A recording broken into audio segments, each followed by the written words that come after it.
with the candidate of the Young Progressives Party, Professor Kingsley Moghalu. You have 2 minutes to tell us exactly what your party manifesto is, and really, why should Nigerians trust you to lead them in the next 4 years by casting their vote for you?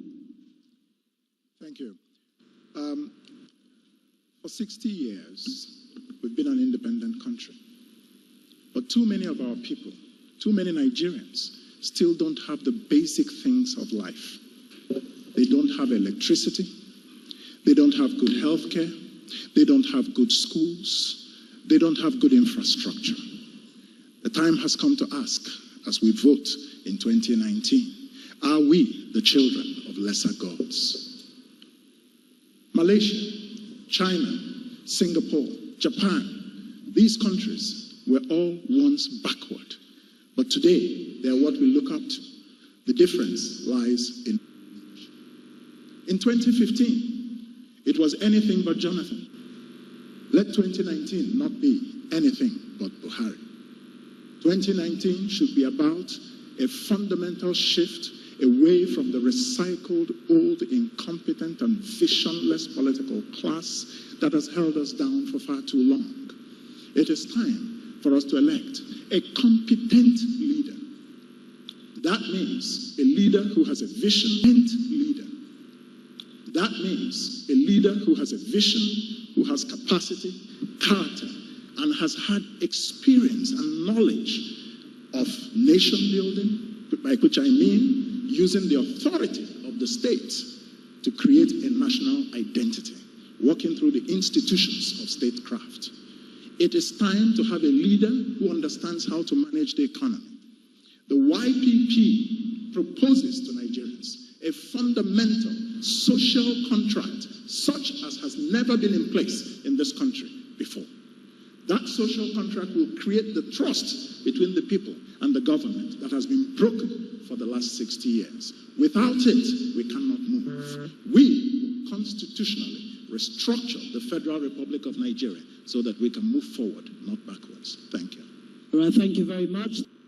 The reason why our country has remained... Please feel free to raise the mic if it's... so that we can hear you. The reason why our country has remained poor and our economy has always underperformed, despite the fact that we have so many brilliant economists. Debates, this could actually pass for the final before the very election that comes up February 16. Well, you have heard from all our 6 presidential candidates, and they have in 2 minutes been able to give you exactly what they stand for and what they think the problem with Nigeria is, and well, very briefly, how they think they can solve it. But let's get to the very details of this.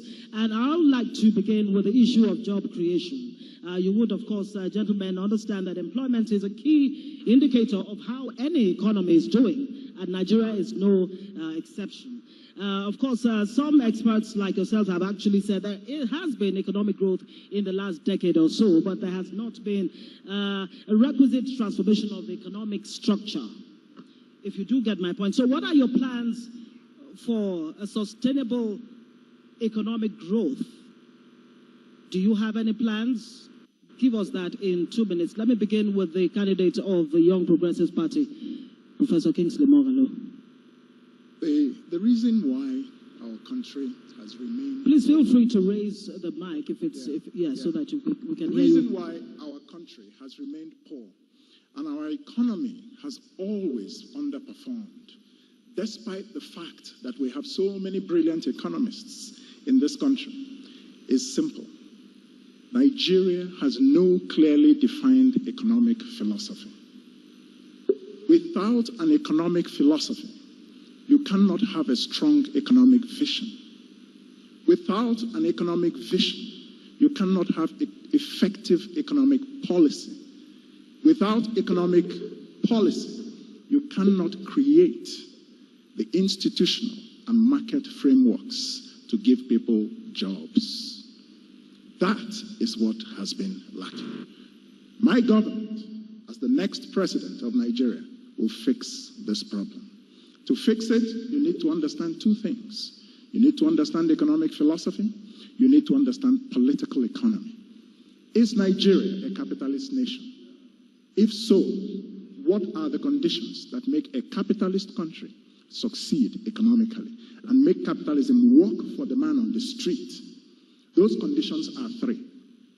Number one, property rights. Number two, innovation. Number three, capital. We will make sure that property rights in this country are fully respected. The first thing to do is to move for the abolition of the Land Use Act as a constitutional amendment. Number two, I will move Nigeria's economy, my government will move Nigeria's economy from oil dependency to an innovation economy. That is what drives the economy of every other country that is making progress. Number three, we will make access to finance easy to create businesses that will create jobs. Small and medium enterprises are the drivers of job creation. Thank you. Candidate of the African Action Congress, AAC, Omoyele Sowore. Now, you just touched on infrastructure. Now, Nigeria has an infrastructure deficit that is in the trillions. Experts say that Nigeria, that's according to the African Development Bank, that Nigeria needs about $100 billion every year to close the infrastructure gap. Now, how would you finance this huge capital that we need to fix the infrastructure deficit, whether it's in the area of rail, roads, and any infrastructure that you want to talk about? Yes. Kingsley Moghalu, please. Yes, the YPP government will do a number of things to be able to finance infrastructure much more effectively. Let me first say that the current government has borrowed $12 billion over the past 3 years. No jobs have been created. Let's be very clear. So without the foundations, you will go nowhere. Now, on the question of financing infrastructure specifically, my government will turn the new Development Bank of Nigeria into what looks like the BNDES of Brazil, a super development bank that will finance long-term infrastructure in Nigeria. And that bank will have a charge on the consolidated revenue fund of this country. That's what that bank should be doing, not what it is doing now. What it should be doing, what it's doing now in terms of trying to give loans to small businesses, is what the venture capital fund of 1 trillion naira, which I proposed more than a year ago, but that idea has become attractive to many people afterwards. That's what that 1 trillion naira venture capital will be doing, financing the starting up of new businesses. We will also go the route of public-private partnerships for major arterial infrastructure, major roads that connect regions in this country, major seaports. We will go through the public-private partnership route so that government can focus more using its own resources on financing infrastructure in the rural areas of Nigeria. So these are the kinds of approaches we have towards infrastructure. All right, thank you very much, Professor Kingsley Moghalu, the candidate of the YPP. You said that I'll give all of you gentlemen 1 minute each to talk about the issue of data.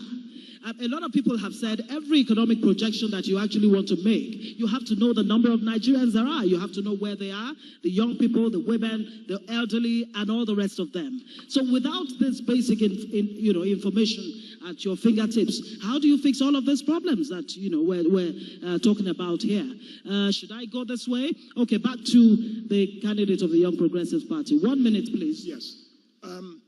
As Deputy Governor of the Central Bank of Nigeria, I was a member of the Committee of Governors, and we were funding and still fund, I believe the central bank still funds, the National Bureau of Statistics. The reason the central bank started funding the NBS is because we realized the importance of data, statistics. What's the inflation rate? How many people are we in this country? We don't know these things very accurately. So we invested in the NBS, but the NBS is focusing a lot on financial data, the inflation data.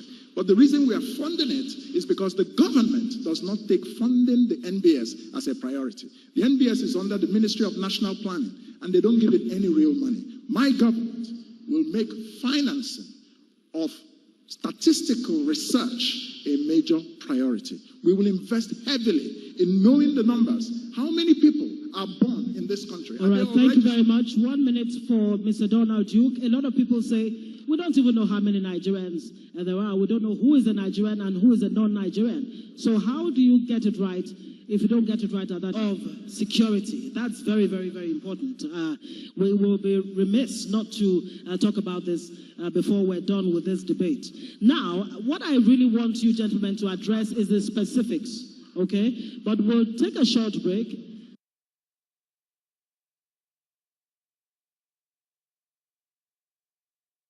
Come back, we will get into the next line of questions. This is the 2019 presidential debate.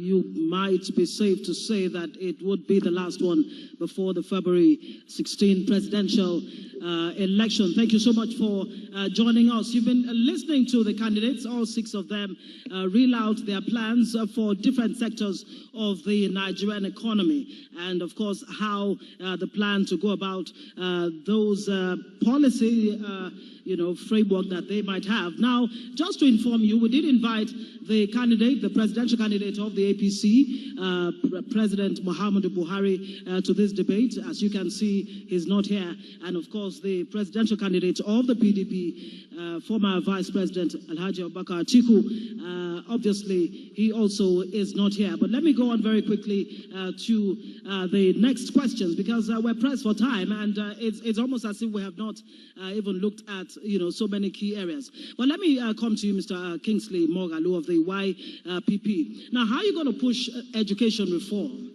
That's very key in an environment where politically powerful trade unions bear down the throats and neck of the federal government. I mean, obviously, you're aware of the ASU strike that has just been conditionally called off. Now, how will you, navigate within this kind of environment to ensure that education is where it really should be? Education will be my priority as president. I'm a professor, so I understand very personally the issues involved in the education sector. I will end ASU strikes permanently in this country as president. There will be no ASU strike after I take office, because my government will meet with the obligations of the federal government to university and to university teachers. So that's number one. And we will reform education in a manner that addresses the foundational issues of capacity in our universities. The university environment is very weak. Now, we will invest in education by moving the budget from the 5% where it is today to 20% as the first budget of my government. That is number one. Number two, we will invest in teacher training to make sure that all our teachers are retrained and recertified. We will reform the curriculum towards skills education, vocational skills, and we will invest in educational infrastructure. That is what we're going to do. Thank you very much. That looked like just 1 minute. We're basic educators of the Young Progressive Party. We're really pressed for time, and so I have to do this very quickly. Yes, please. The first thing I'll do as president of Nigeria is to announce my cabinet of competent people within 48 hours. Now, not only that, I will be the first president to announce a cabinet since 1999 with all portfolios allocated. So you know who's going to be minister for what. Not just that you're announcing people, but no allocation. So if they go to the Senate, what questions should the Senate be asking them? That should be influenced by their portfolio. So that's number one. Number two, we will set up 4 offices that will drive my presidency, and it has never happened before in this country. The first will be the Office of National Strategy. The second will be the National Office of Risk Management. The third will be the Office of Performance Management. And the fourth will be the Office of Human Capital Development. These will be small units, not big bureaucracies, inside the presidency. They will drive 21st century governance in Nigeria. And then, after that is set, there are 3 things we will begin. Right. Thank you very much. Thank you very much. Like they say, life